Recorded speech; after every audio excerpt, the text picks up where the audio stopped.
aleykum daleen ak jàmm ci seen page Ramadan ca Saint-Louis ñi bokk ci mouvement ànd taxaw langue de barbarie ñu nga woon nag ci kaso bu Saint-Louis ñu yóbbu fa nag ndimbal gu takku ngir rek jàppale ci weeru koor gi ñi nga xamante ne caabi da leen féetee ginnaaw ñu teewlu ci Yves Tendeng. ñu andi woon tàndarma ak chocolat ak mburu xam andi na 400 pain ak 6 kilos tàndarma c'est la première fois ñaa yàlla aussi ma ñëm fii quoi. lii di ñam yu nga xam ne ni ñi nga xam ne ni ñoo jiite mouvement ànd taxaw langue de barbarie teg nañ ko ci yoxo ñi nga xam ne ni ñooy détenu yu prison bu Ndar ngir ñu mën a am ndogu bu mucc ayib ci weeru koor bu tedd gilee kii di Moundawar Ñaan ñu gën ko xam ci tur Boy Guet Ndar moo jiite mouvement boobule. waaw dañu toog ñu xalaat ni pourquoi pas mouvement ànd taxaw langue de barbarie comme dañu wax taxawu langue de barbarie foo ngay def ay acte def ay social daal ñun pourquoi pas duñu defal ay ndogu xam nga yóbbu ko si prison bi def ko fi stabilité daal comme weeru ko weeru tiyaa wala weeru jàmm yàlla la xam nga bu ñu ci waxtaanee staff bi ñun loolu yu jaadu la quoi ki taxaw ni imam ni gis sama kon gannaaw ni imam la ak ñenn staff yëpp ñoom Mbaye Dieye ki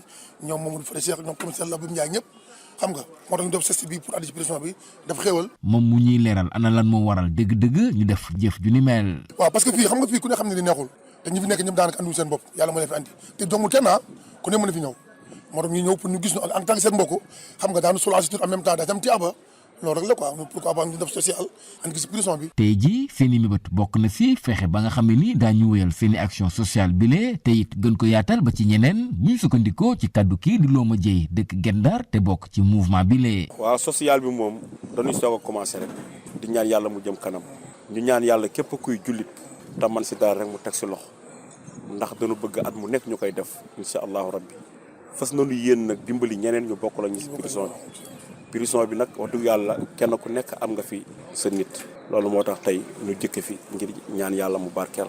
ki doon jokkoo ak yéen fii ci Saint-Louis Yves Tendeng Sud FM. ci koor gi ba tey ñu seet nag ne ay conférences religieuses yu bëri dañuy faral di ko amal ñenn ñi di ko rafetlu waaye nag ña ca des jàpp ne mbir mi daal business lay gën a nirul Imam Mactar Ndiaye bu grande mosquée bu Liberté 6 ne nag mbir mi warul demee noonu.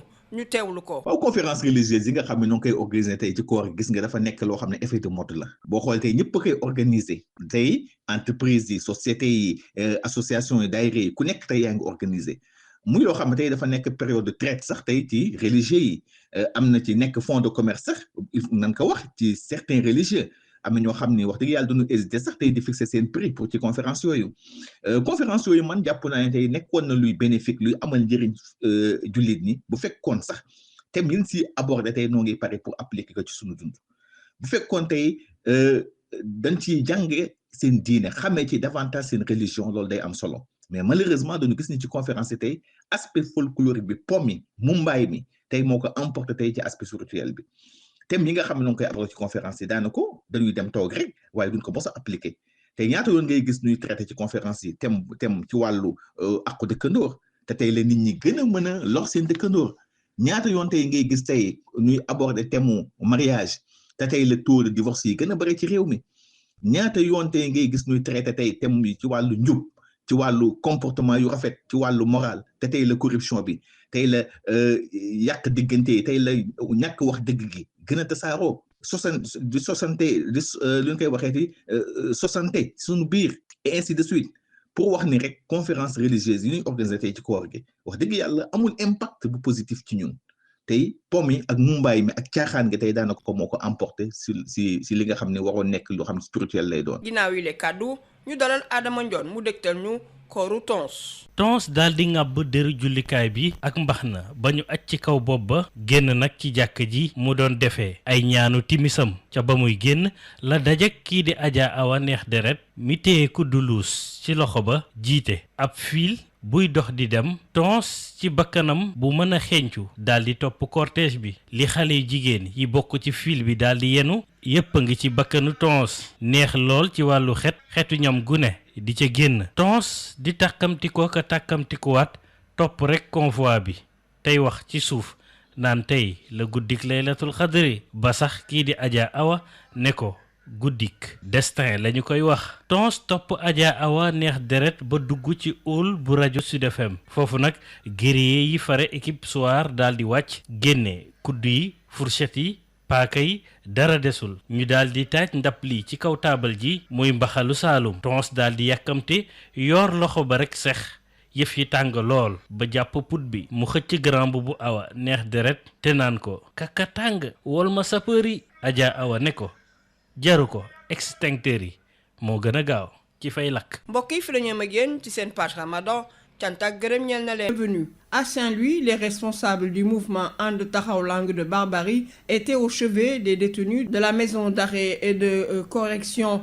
Ils ont remis aux détenus des produits alimentaires pour la rupture du jeûne. Les donateurs ont voulu ainsi soulager un peu ces personnes privées de liberté en ce mois béni. Ils promettent de poursuivre leurs actions et de l'étendre à d'autres bénéficiaires. Correspondance Yves Tendeng. Nous avons apporté des dattes, du lait, du chocolat et 400 pains, entre autres. Telle est la composition des vivres que les responsables du mouvement And Taxawu Langue de Barbarie ont mis à la disposition des détenus de la maison d'arrêt et de correction de Saint-Louis pour leur permettre d'observer leur rupture du jeûne en ce mois béni de Ramadan. Moundaour Niane dit Boy Guet Ndar est le président de ce mouvement. Pourquoi pas mouvement And Taxawu Langue de Barbarie comme dañu wax taxawu langue de barbarie fo ngay def ay acte def ay social daal. Nous avons pensé en tant que mouvement de la langue de Barbarie qu'il était de notre devoir de faire du social en faveur des détenus de la MAC de Saint-Louis. C'est le mois béni de Ramadan et c'est important que l'on pense aux autres, surtout à ceux-là qui sont privés de liberté. Il explique ici les raisons qui ont motivé leur geste. Nous savons tous que personne ne souhaite être dans ces lieux. Sachez qu'il peut recevoir n'importe qui d'entre nous et à tout moment. C'est pourquoi nous sommes là pour les soulager en faisant du social à leur égard. Aujourd'hui, leur souhait, c'est de pouvoir poursuivre leurs œuvres sociales tout en élargissant leur champ d'action, renseigne Loma Dieye, un habitant de Guet Ndar et membre de ce mouvement. Waaw social bi moom dañuy soog a commencé rek di ñaan yàlla mu jëm kanam ñu ñaan yàlla képp kuy jullit te man si dara rek mu teg si loxo. Ce geste n'est qu'un début, mais nous comptons le poursuivre chaque année avec la volonté divine. Nous avons tous des parents en prison. C'est pourquoi nous avons démarré en ces lieux. Yves Tendeng, Saint-Louis, Sud FM. Puis le Ramadan, une période privilégiée par de nombreuses structures pour organiser des conférences religieuses animées par des imams. Si certains y voient des moments de spiritualité, d'autres, par contre, estiment que l'organisation de ces événements religieux est un véritable business. Écoutons à ce propos l'imam Maktar Ndiaye de la Grande Mosquée de Liberté 6. Les conférences religieuses durant le Ramadan sont devenues aujourd'hui un effet de mode dans nos sociétés sénégalaises. Tout le monde en organise, les entreprises, les associations, les daïras, etc. Elles sont devenues une période de traite, n'est-ce pas, pour certains religieux et même un fonds de commerce, car il y a certains religieux, il faut le dire, qui n'hésitent pas à marchander sur le prix. Ces conférences seraient, à mon avis, bénéfiques, n'est-ce pas, pour les fidèles, si les thèmes abordés sont appliqués dans notre quotidien et s'ils en profitaient, n'est-ce pas, pour connaître davantage les religions. Mais malheureusement, dans les conférences d'aujourd'hui, c'est l'aspect folklorique, il faut le dire, qui l'emporte sur l'aspect spirituel. Et les thèmes abordés ne sont jamais appliqués dans notre vie quotidienne. Combien de fois on traite des thèmes relatifs, n'est-ce pas, aux droits de voisinage? Et aujourd'hui, il faut le dire, les gens ne cessent de porter préjudice à longueur de journée et à leurs voisins. Combien de fois on traite des thèmes relatifs au mariage? Et aujourd'hui, le taux de divorce ne cesse d'augmenter de jour en jour dans notre société. Combien de fois on traite des thèmes relatifs, n'est-ce pas, à la droiture, à la morale, au bon comportement? Et aujourd'hui, la corruption, la diffamation, le mensonge, entre autres, sont érigés en règle, et ainsi de suite. Pour juste dire que les conférences religieuses organisées, surtout durant le Ramadan, n'ont malheureusement, il faut le dire, aucun impact positif pour la société. C'est l'aspect folklorique, encore une fois de plus, et commercial qui l'emporte sur l'aspect spirituel. Voici à présent le Ramadan de Tons avec Baba Diop. Bonjour. La peau de prière sous le bras, le bonnet carré bien vissé, sortait de la mosquée après ses dévotions de Timis. Quand sa route croisa celle de Adja Awa, mère Deret, qui, écumoire en main, prenait la tête de la petite file indienne formée par ses assistantes. Tons, les naseaux dilatés, suivaient le petit cortège. Ce que portait ces jeunes filles sur la tête ferait perdre le chapelet à tout vaillant jeuneur.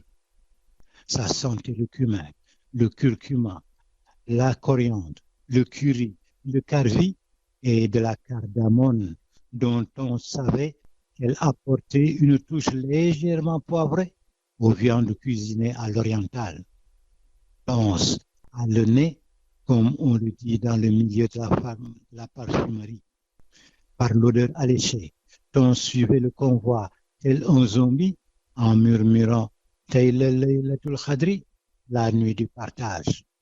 Non, la nuit du destin, renchérit Adja Awa Neerderet, en pénétrant dans le hall de Sud FM où l'attendaient les guerriers de l'équipe du soir, tous armés jusqu'aux dents, de cuillères, de fourchettes, de couteaux, prêts à l'attaque. Dès que le mbakhalou saloum brûlant fut posé sur la table, sans attendre, il plongea lestement la main et se retrouva la bouche en feu, tirant sur la camisole de Adja Awa Neerderet, la bouche ouverte de dire « Kakatang, wol len ma saperi » et Adja Awa de rétorquer « Extem Kirby, mo gën a gaaw ».